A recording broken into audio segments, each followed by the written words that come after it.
You're watching Public Affairs. Berkowitz is my name and politics is our game. And we will be doing politics this evening because we have as our guest Ed Scanlan, who would like to be the next governor of the state of Illinois. He is running in the Democratic primary. He's got some competition from the incumbent Pat Quinn, the Democratic incumbent. Dan Hynes, the state comptroller, is also involved. He would like to be governor. And Ed Scanlan, who has not run for office before, so this is his first time out. He, in a sense, is a citizen politician, right, Ed? That's correct. He is a trial lawyer. The man's got degrees from DePaul University and, from Notre Dame as an undergrad, and then DePaul Law School. Senior partner of the Scanlan Law Group. Basically, he's had some attorneys working with him over the years. Sometimes he's on his own.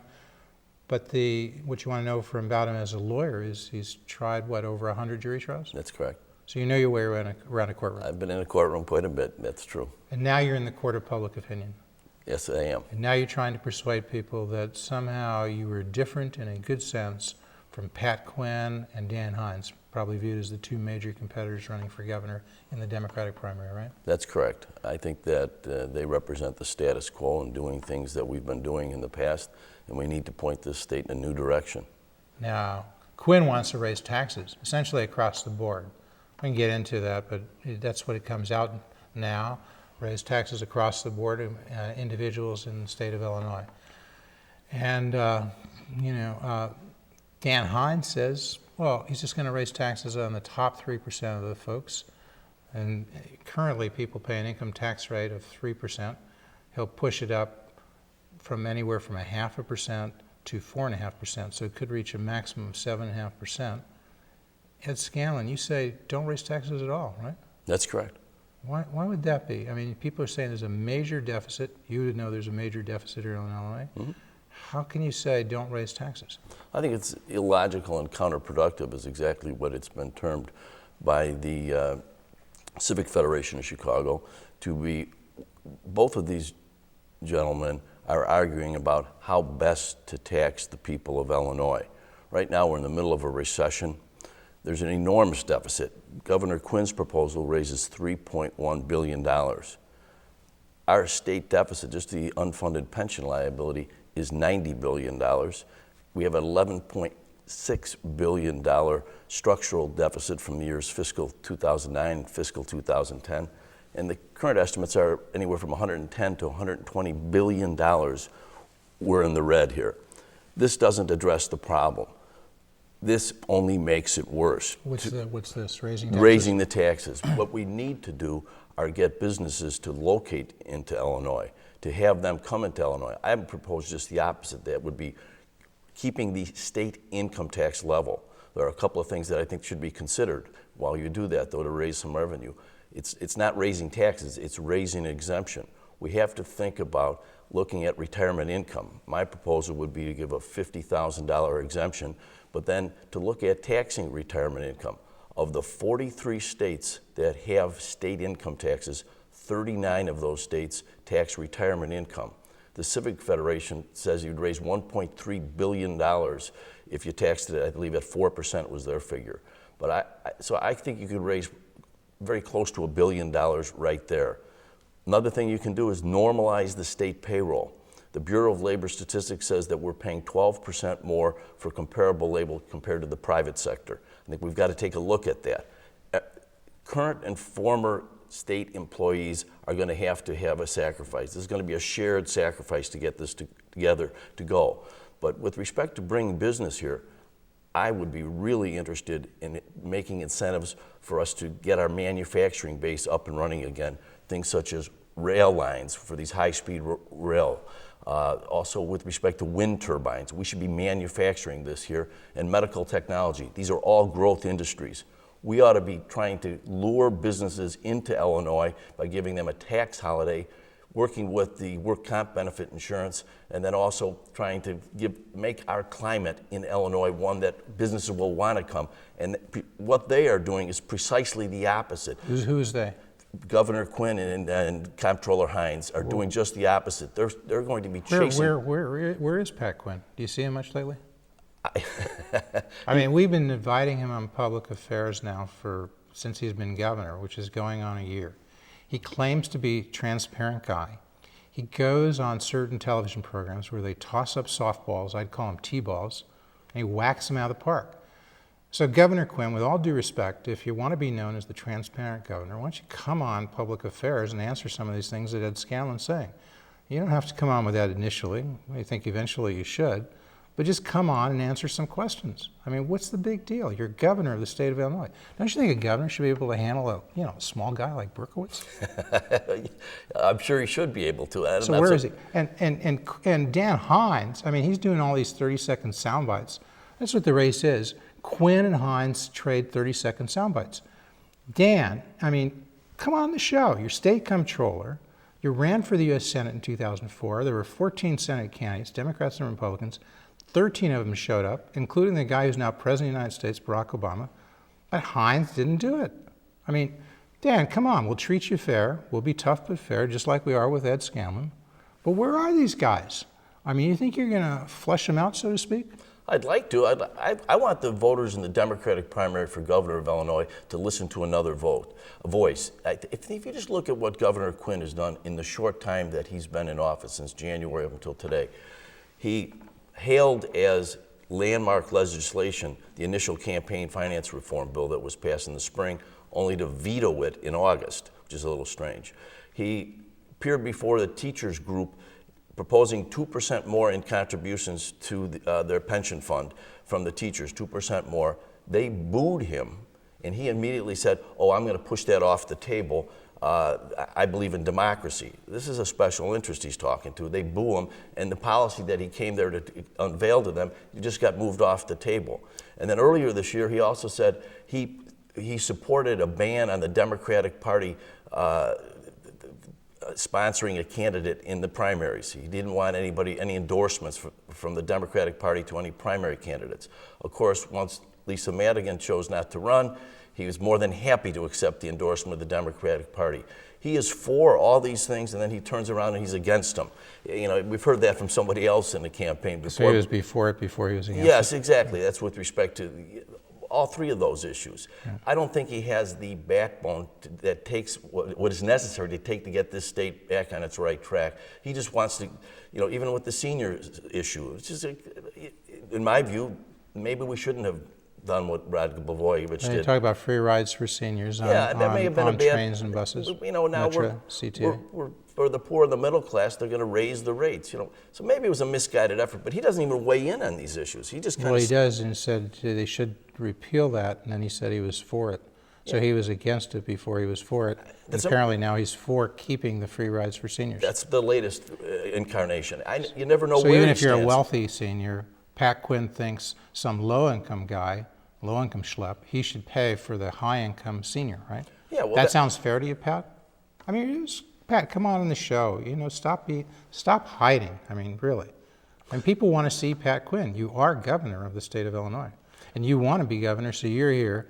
If you were governor, would you hide or would you come out and talk to people? No, I think you have a responsibility to come out and talk to the people. That's what public officials should be doing. That's what they should be accessible and have to answer the difficult questions. My proposal, one of the proposals I have, is transitioning our current pension program into a retirement program for new employees only. In other words, not touching any of the existing employees or any of the benefits that they've accrued, but for new employees only, to transition them into a retirement program similar to a 401k. Defined contributions instead of defined benefits, right? Absolutely. That's what the corporate world has done. The private sector has done that. And you're saying the public sector now should do it. Commercial Club of Chicago is recommending it.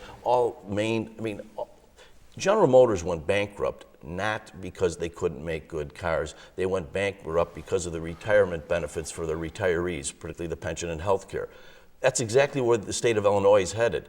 We have $90 billion. Governor Quinn borrowed $3.5 billion in July to cover this year's pension obligations. The Civic Federation says it's like paying your Visa bill with a MasterCard. I mean, it's an absence of a policy what we have right now. They can't talk about transitioning to a 401k retirement program, which after all, most private employees in the state of Illinois. That is what they have. Well, they talk about doing it, but nothing happens. I mean, Quinn would tell you he's got a commission appointed, one of these blue ribbon commissions or committees, but nothing's happening. Well, it's November 1. I mean, Governor Quinn told us earlier in late summer that these folks would continue to work on this and have what you're talking about, a change in pension plans. The veto session came and went. Now we're going to be waiting until January. oh, yeah, So where's the leadership here? Well, neither of them can lead on this issue because the special interests that support them are against it. The AFS, American Federation of State, County, and Municipal Employees AFSCME, which endorsed Governor Quinn, and then subsequently sued him, which is very unusual because he was trying to cut some jobs in our state prisons. Should he be able? Would you have supported Quinn on that? Should he have legitimately been able to cut the number of jobs in state prisons? Yeah, but I don't think he ever had any intention of doing it. I think that was more of a publicity stunt for both of them to show that they're not as close as they really are, because he can't even discuss the issue of going to a 401k because they're not even just trying to protect their own employees, which they're entitled to do, and that's what they're about, and that's fine. But they're trying to protect future employees. And I find that to be when the state can't afford the existing benefits. What about Hynes? Does Hynes stand up for labor? I stand up for labor. Many of my clients has he made the statement that he's always stood behind his commitments? Jeff, there's a distinction between standing up for labor, the men and women who work in labor and are members of the union, and standing up from the union leadership. Both Governor Quinn and Comptroller Hynes stand up for the union leadership. Is that why they get endorsements from the unions? It's the union leadership that essentially is endorsing the them. way the Democratic Party, including both of the Comptroller and the Governor, have handled the issue is they say to the unions when they're dealing with them, what do you need? I'll give it to you. I'll give you this deal, but would you have your union support me? And then they send the bill to the taxpayers. That's the way this state Democratic Party's been negotiating with unions. You need somebody to step up to the unions and deal with them in an arm's length transaction like the Sun-Times did. Sun-Times is about to go bankrupt. James Tyree, who was the chairman there, said to the unions, this is all we can do or we're going to fold it. The state of Illinois is in the same situation. So you're looking for if we were a private business, we'd be in reorganization You're looking now. for rank and file support from unions. And you're thinking you're pro-union because you're pro-job and union members want jobs. Is that your argument? That's their primary focus right now, is that if you give them a job, they could give up a little benefit. A lot of the union contracts. That's a union concession. You want some union concessions to bring help new businesses bring new jobs in, there. You have to. What kind of concessions? Well, I think some of the work rules. I was talking to an owner of an electrical contractor, and it was pretty interesting. And he's a former electrician himself and a union member, but he has several hundred employees. And he was telling me how difficult it is to get rid of somebody who doesn't work because of the grievance process that they have. He says it costs me a fortune to do that. And the other people they work with, these people who don't work properly, are upset too because they're working hard and then someone isn't, and then he can't bid on the jobs because he has to carry these people. We have to pare back some of the, they have to give some concessions. I'm a strong supporter in the right to organize and all the Democratic core principles, the Civil Rights Act, Voting Rights Act, consistent support for a decent minimum wage, Family Leave Act, and worker protection. All of those things, I'm proud of the Democratic and I support them. But I do think when we're in an economic emergency here in Illinois, the only way we're going to get out of this is not by taxing the citizens, it's by bringing more businesses into this state and hiring the citizens, because that's what everybody wants. People are looking for jobs. But they may question you. If Hynes and Quinn decide to show up, and we hope they do and come here, and they were sitting here, the two of them, they might say to you, well, that's nice, but you're talking about maybe raising taxes on retirement benefits, gives you $1 billion or so, maybe a little more. If I may interrupt you, I'm not talking about raising taxes on anybody. What I'm talking about is eliminating an exemption. Let me give you an example. Okay. Going from zero to taxing those retirement benefits at some level. 3%. It's the same level as the state Going income from tax. 0 to 3%, removing that exemption. Let me jump in here for a second. Think about people like a professional basketball player, for instance, who makes $20 million a year. He can put aside 15% of that, or $3 million, in a deferred compensation account. Now, he might do that for 10 years and have $30 million. When he withdraws that, the United States government comes in and takes a tax on it. So do 39 of the 43 states that have a state income tax. But not Illinois. That $3 million that he earned goes to him tax-free. I don't think it's fair for the middle class and the poor citizens to be paying tax on 100% of their income and allowing people to have deferred accounts that never see the light of day, and it's earned income. But still, if you raise that tax from 0 to the standard 3%, remove that exemption, you get $1 billion or some billion and change. It's going to be in that area. But I'm just saying, where's the rest of the deficit problem solution coming from? Because you get $1 billion or so from there, you get another $1 billion from bringing government jobs in line with private sector jobs in terms of salaries, for cutting down on and pruning down the number of state employees working for Illinois. Maybe you get another $1 billion. That's $2 billion. You've said elsewhere, I've heard you say the deficit's about $7 billion. It's 11.9. Next year's projected deficit is 7.3. So what do you project? Where do you make up that difference of $4 or $5 billion? Okay, there really is no way to do this. Governor Quinn raises 3.1. He doesn't cut the deficit either. And Comptroller Hynes' proposal requires a constitutional amendment. It's got to be passed by 3/5 of the legislature and then voted upon by 60% of the voters on the ballot.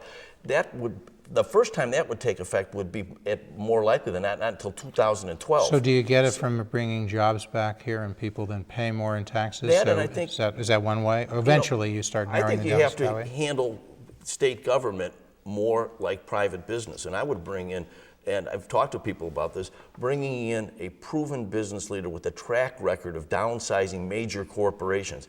Bring them in here. And the advantage of having somebody... Bring them in where? To government? The state of Illinois, and have them look at every single...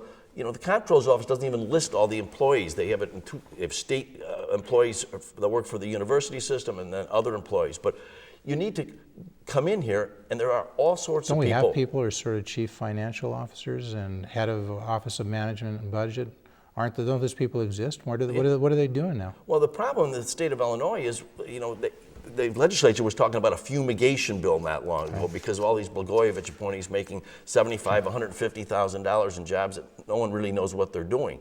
The problem is that when you have entrenched political parties like we have here in the state of Illinois, that there's always some committeeman's brother who's got a job, you can't touch him, you can't touch him. If you got somebody who come in independent, meaning not coming in with the blessing of the party, I would be able to go in, and I don't care whether they're Republican or Democrat or independent, if they're not doing a job for the state of Illinois, they're gone. That's it. And we can downsize these things. So you're here for the little guy. You're the people's. Yes. You're the people's candidate. I am. I want to represent the people that have not been represented by the special interests that run Springfield for far too long. Speaker Mike Madigan, your fellow Democrat, does he represent the people, or does he represent Speaker Mike?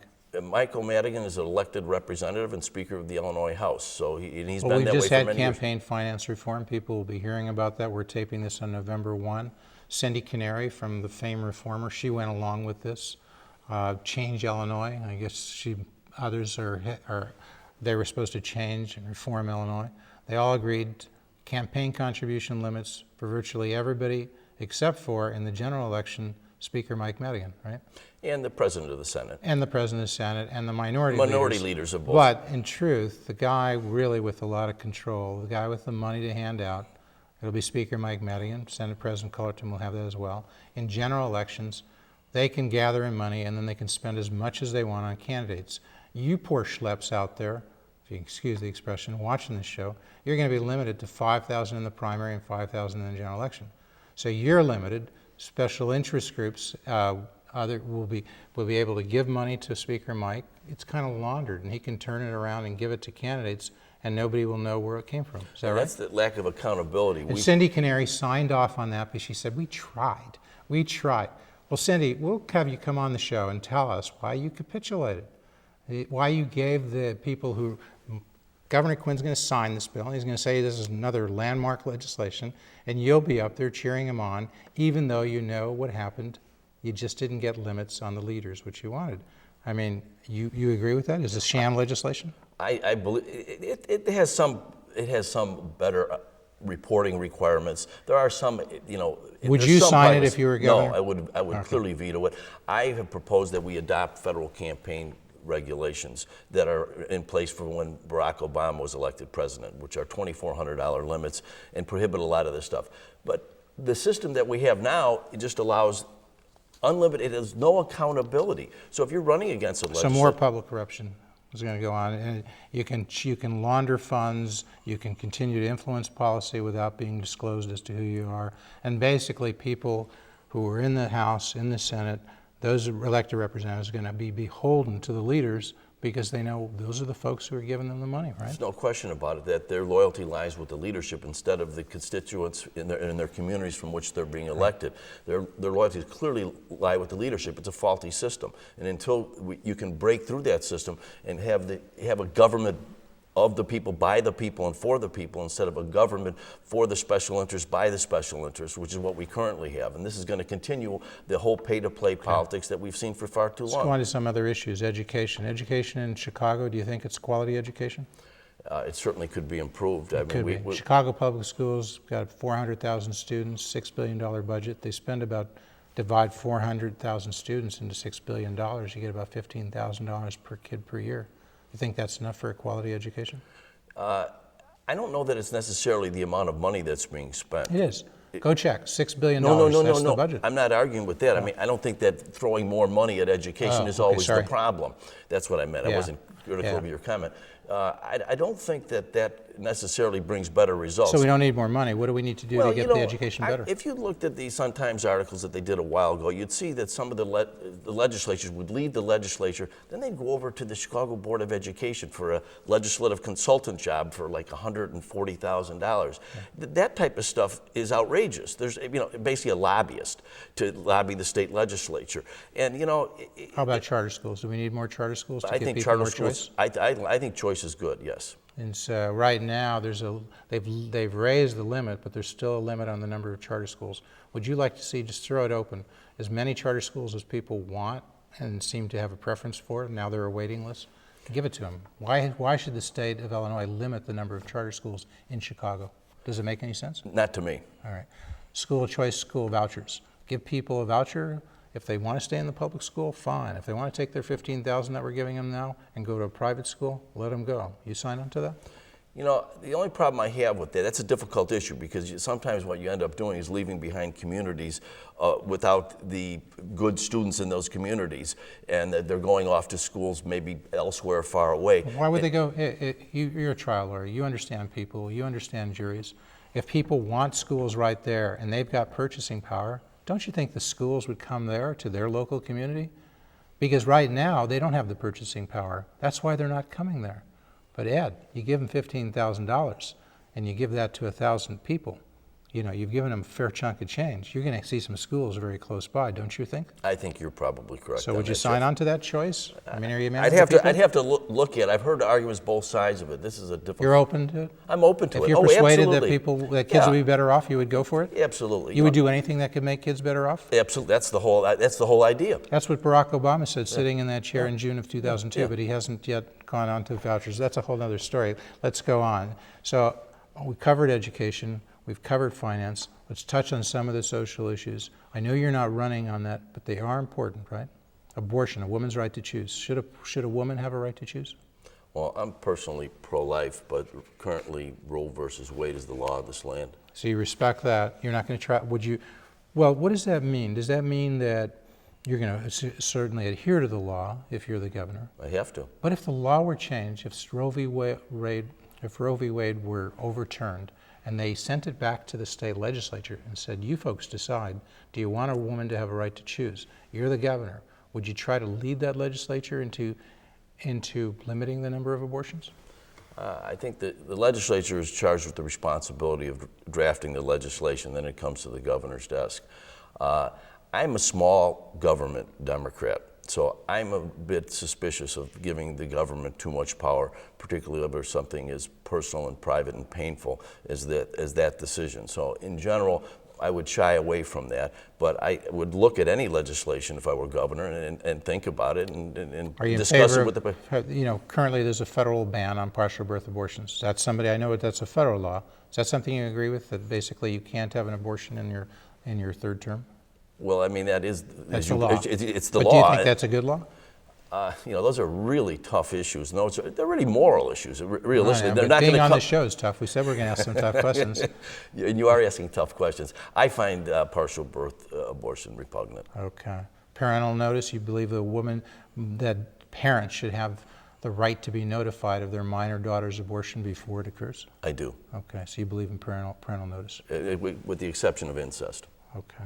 There would be a judicial bypass. In that Correct. case, incest or rape, which Right. is also allow. Right. In that case, well, same thing if it's a rape by somebody in the family. Sure. Okay. Guns, concealed carry. Would you think, should we have a concealed carry law in the state of Illinois? No, Okay, you're against that. I am. What about in Chicago? Should people, right now they can't own a handgun. I know that's subject to challenge, but do you think in general people should have a right to own a handgun and possess a handgun in their home? Well, I think when we're looking at the state of Illinois as a whole, I think laws that may be desirable for the local communities, such as Chicago and other urban centers, may not be applicable to the downstate areas of our state. And I think that they have a tradition of hunting and having guns available, and I think that should remain as it is. So you're in favor of local control. If Chicago wants to say no handguns, fine. If Springfield wants to say have a handgun in your home, fine. You think local control, is that your solution? That's correct. No statewide ban on assault weapons, or you would have a statewide ban on assault I do weapons? not believe in assault weapons. They're not used in hunting, and they're only. So it was repealed, the ban on assault weapons was repealed on the federal level. If you were governor, would you like to bring it back on the state level? I just don't see the need for assault weapons in our communities. Does that mean you would like to see a ban on assault weapons Yes. statewide? Okay. Gay rights, civil unions, you're okay with? I'm okay with civil unions. Same-sex marriage? I look at these as civil rights issues, and the Democratic Party's always been up front on that, and I've always been proud of them. I think that the civil unions is something that is a civil rights issue, and that people who are committed to each other should have the right to visit them in the hospital and the other rights that come along with the civil union. I think that's appropriate. But you wouldn't go ahead and say the state of Illinois should change the definition of marriage to include gays? I mean, I'm pretty traditional on that issue. I think a marriage is between a man and a woman, so I prefer to think of it that way. But I don't want to get hung up on terminology because I don't think that moves the ball forward anywhere. It just tends to divide people. If people want to call it whatever they want, it's fine with me. You've talked about improving the business climate to get more jobs in. There are conservatives and a number of Republicans who say we need malpractice reform. In fact, they got it. They passed legislation signed by a Democratic governor that limits the awards given to individuals in malpractice cases, right? That's correct. From hospitals and from doctors. That is right. We're going to continue to speak while you mull that over, but the question is, Ed, if you were governor, would you have vetoed that legislation that put caps on medical malpractice awards? While you're thinking about that, we want to thank Ed Scanlan very much because he's come here, he's running for governor in the Democratic primary. Two of the major candidates he's running against, incumbent Governor Pat Quinn, Dan Hynes, the state comptroller, is challenging as well. We've extended invitations to Hynes and Quinn. We haven't heard from them. We think they should show up. We don't endorse candidates, but we do endorse what Ed Scanlan's doing, coming here and facing some tough questions. Thank you so much for coming. All right, Ed. thanks, Jeff. We hope you'll come back. All right, I'd be happy to. Really would. All right, so what's the answer now? Another tough question on these. Would you have vetoed the legislation that put caps on medical malpractice awards? Well, I think our state constitution provides for a jury trial in civil cases, and our Illinois Supreme Court has ruled time and again that it's not a legislative function to dictate what happens in a judicial function. We have three branches of government, the judicial, executive, and legislative. And what they've held is that's a violation of the separation of powers for the legislative branch to come in and limit damage awards by individual jurors. And the reason, if you think about it, is sure, you could limit